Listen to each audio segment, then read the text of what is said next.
માત્ર 10 જ મિનિટમાં બની જાય એવા ક્રન્ચી અને ટેસ્ટી બટાકાના ભજીયા. અરે તમે કહેશો 10 મિનિટમાં ભજીયા કેવી રીતે બને? અરે હા 10 જ મિનિટમાં બની જાય તેવા. એ પણ જે ખાશે તે તમારા વખાણ કરતા નહીં થાકે. તો ચાલો જોઈએ. હેલો એવરીવન, હું તૃષા's રેસીપી ગુજરાતી પર આપનું હાર્દિક સ્વાગત છે. 5 મિનિટ લાગશે તેની પ્રિપરેશનમાં અને 5 મિનિટ જેવો સમય લાગશે તેને ફ્રાય થતા.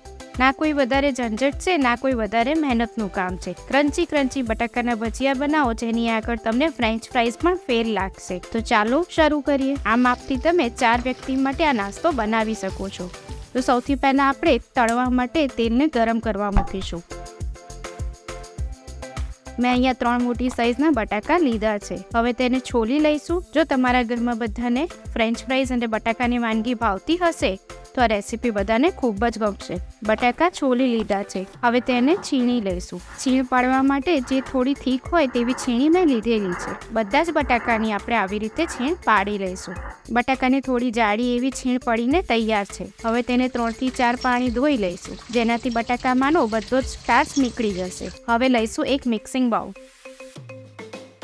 મિક્સિંગ બાઉલમાં બટાકાની છીણને નાખી દઈશું અને તેની સાથે 4 ચમચી જેવો ચણાનો લોટ એટલે કે બેસન નાખીશું. અહીંયા મેં 2 થી 3 ચમચી સોજીને મિક્સરમાં 1 મિનિટ જેવી ફેરવી લીધી છે, તેથી તે થોડીક બારીક થઈ જશે. તેને પણ આપણે ઉમેરીશું. સોજી અને બેસનનો ઉપયોગ આપણે બાઇન્ડિંગ પૂરતો જ કરીશું. અહીંયા તેને વધારે પ્રમાણમાં ન ઉમેરવા. સોજીની જગ્યાએ તમે ચોખાના લોટનો પણ ઉપયોગ કરી શકો છો. 1 ટીસ્પૂન જીરું નાખીશું. થોડી હળદર, લગભગ 1/4 ટીસ્પૂન જેટલી. ½ ટીસ્પૂન જેટલું લાલ મરચું નાખીશું અને ½ ટીસ્પૂન જેટલું જ ધાણા જીરું. 2 થી 3 લીલા મરચાં, 4 કળી જેવું લસણ અને એક નાનો એવો આદુનો ટુકડો પાણી નાખ્યા વગર પેસ્ટ બનાવીને લીધેલ છે. તેને પણ આપણે ઉમેરીશું. છેલ્લે સ્વાદ અનુસાર મીઠું અને થોડી કોથમીર નાખીશું. બધી જ વસ્તુને આપણે મિક્સ કરી લઈશું.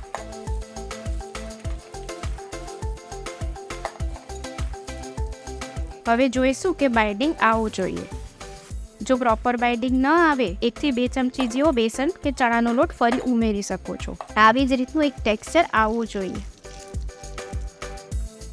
તેલ તો આપણે પહેલાં જ ગરમ કરવા મૂક્યું હતું, તો એ પણ ગરમ થઈ ગયું છે. તો આપણે હવે નાના આ રીતના પકોડા બનાવી ગરમ તેલમાં નાખીશું. મીડિયમ ફ્લેમ પર આપણે 4 થી 5 મિનિટ જેવા તેને ફ્રાય કરી લઈશું.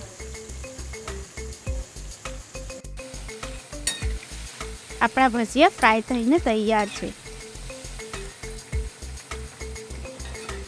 તો તેને એક પ્લેટમાં નીકાળી લઈએ. બાકીના બેટરમાંથી પણ આપણે ભજીયા બનાવીને તળી લઈશું. જુઓ, અવાજ પરથી જ જોઈ શકો છો કે કેટલા ક્રિસ્પી થયા છે.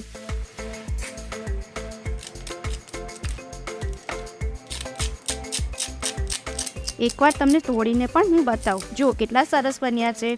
આને તમે કોઈ પણ સમય પર બનાવીને એન્જોય કરી શકો છો. અહીં મેં ટોમેટો કેચઅપની સાથે ભજીયા સર્વ કર્યા છે. જો તમને અમારી રેસીપી ગમતી હોય તો અમારી ચેનલને લાઇક કરો, શેર કરો અને સબસ્ક્રાઇબ કરવાનું ના ભૂલશો. અને કોમેન્ટમાં એ જરૂરથી જણાવશો કે તમે કઈ જગ્યાએથી અમારો વિડીયો જુઓ છો. Thank you for watching hour video.